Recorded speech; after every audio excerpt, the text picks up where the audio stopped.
wa Chris Owino mantiere Ol-Kalou mondo ketwa ler. Chris, inyalo nyisowa ni to kwan mar ji mowuok oko mar go ombulu chal nade, to weche mag arita bende inyalo nyisowa ni to chalo nade e alwora ma Ol-Kalou? Chris.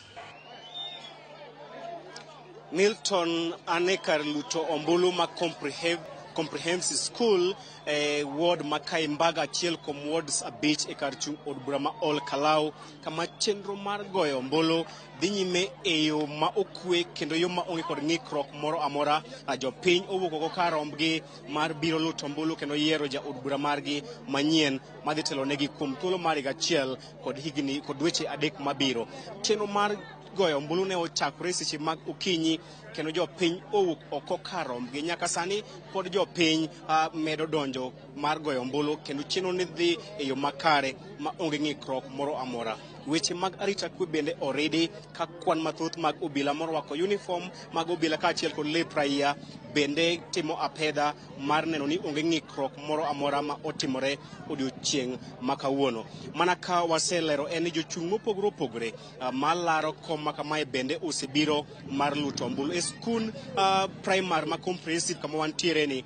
Jachung' mar duond bura mar DCP Sami Ngodho bende ne osebiro kendo luto ombulu mare. Motelo ne mane jachung' mar duond bura mar UDA Samuel Mushina bende ne oluto ombulu mare e skul primary ma ACK Huruma thuolo machuok mokalo. Kopogore kod mano, jachung' mar duond bura mar Jubilee Wilson Kigwa bende oseluto ombulu kaachiel kod jachung' mar duond bura mar People Renaissance Movement.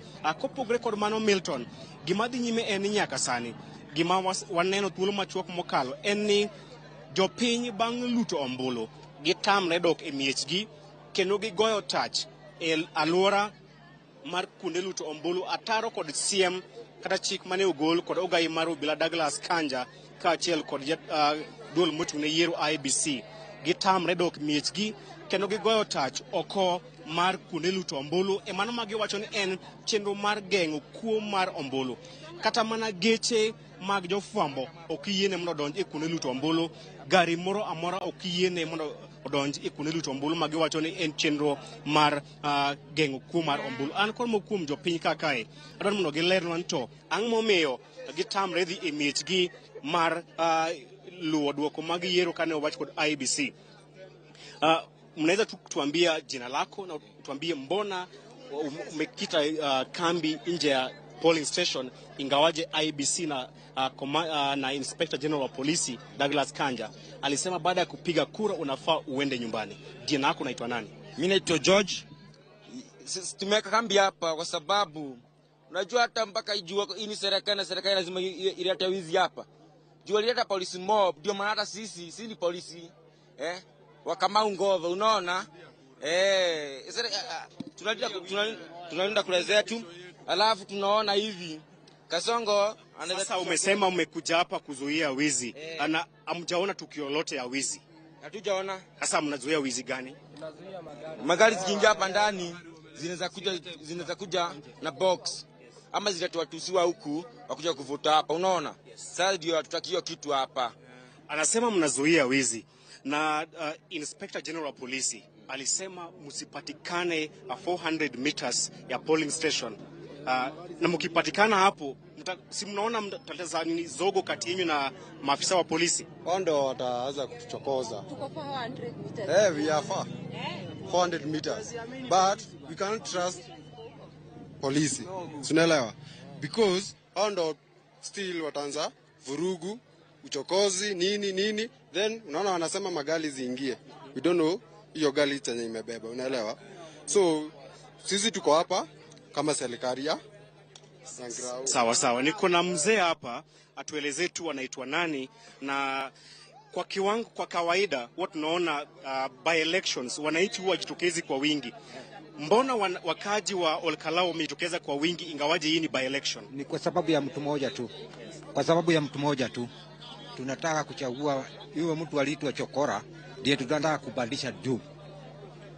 Hiyo mtu aliitwa Chokora. Na wale ambao bado wako nyumbani hawajajitokeza kupiga kura, wito wao ni tuna haya magari warete wapige kura. Yes, na wachague Douglas. Sawa sawa, nyakora mogi mago mogo kuom jopiny ka jodak ma Ol-Kalou ma chiwo pachgi ewi chenro mar goyo ombulu, chenro ma giwacho ni nyaka sani onge ng'ikruok moro amora ma waseneno. En mana ni geche mana kaselero jopiny bang' goyo ombulu, bang' jopiny goyo ombulu gitamore dok e miechgi, gigoyo tach oko mar kuonde luto ombulu, ataro kod sie mane ogol kod IEBC. Giwacho ni ma en chenro mar geng'o kuo mar ombulu. To mae nyalo kelo ywarok e kind jopiny kod apisas mag obila, kalure ni tend obila kod IEBC ne owacho ni ok gibi yiene jopiny mondo okudre kata obed machiegni kod kuonde luto ombulu bang' luto ombulu. Kata kamano nyaka sani onge chenro moro amora minyalo wacho ni waseneno kakae.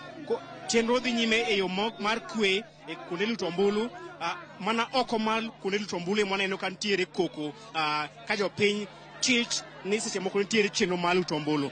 Ka ineno sani pod giramo ni gari mar nyamruko mar obila kik donj e kar luto ombulu ma comprehensive school koro wakian to gigoyo kogno gi moro amora moyudore e nyamruko kapok giyien nyamruko odonje e kar luto ombulu.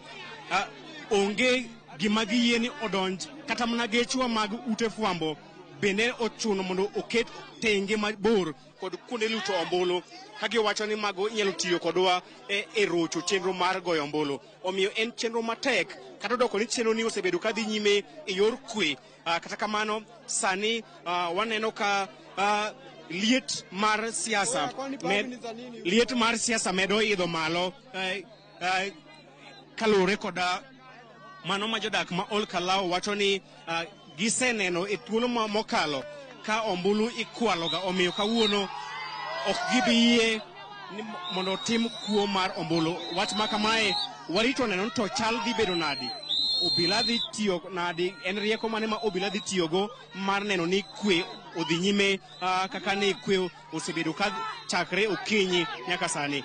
Waketo wang'wa mar neno to bende kwe ma jodak ma Ol-Kalou oseketo chakre seche mag okinyi biro dhi nyime nyaka seche mag otieno, kose piny dhi chalo manade. Mana kane waselero kwan mag obila okwor karomgi e kar chung' od bura ma Ol-Kalou, moting'o nyaka obila mag Majoni, obila mag Kanga, kaachiel kod geche 3 madongo mag kiro pi ne jopiny manyalo temo bago ng'anyo e okenge mar neno ni poni lweny kata tulo moro amora owuok, obila dhi rakore kod chenro makamano e aching' ma onge ng'ikruok moro amora. Mano e gima timore e Ol-Kalou, kaka kae wan comprehensive school, achiel kuom kuonde luto ombulu man kod jogo ombulu mathoth e kar chung' od bura ma Ol-Kalou.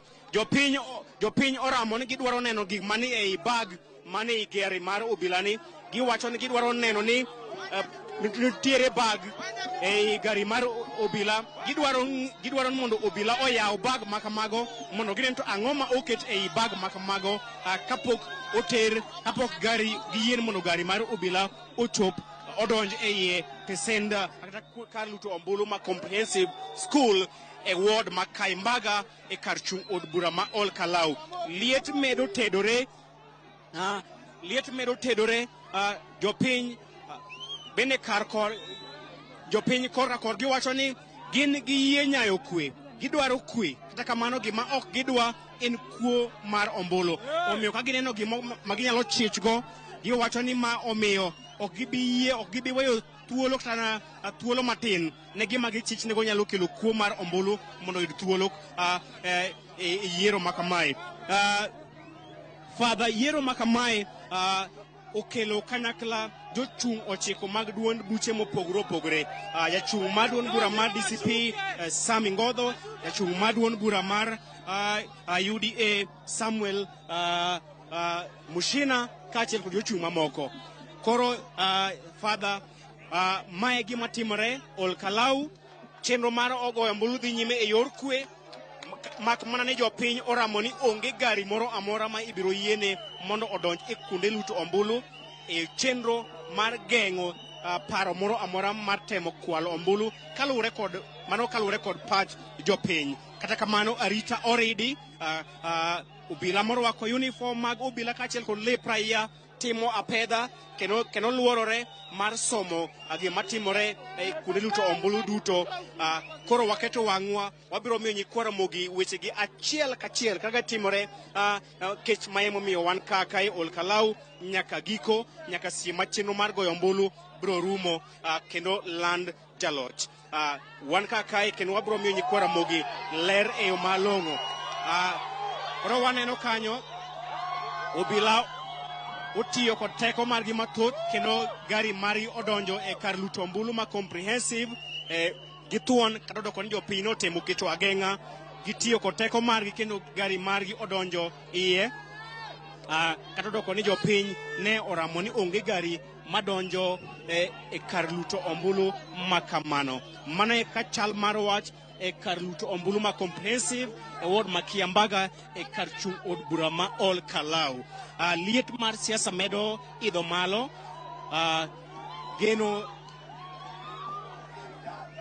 liet mar siasa medo idho malo.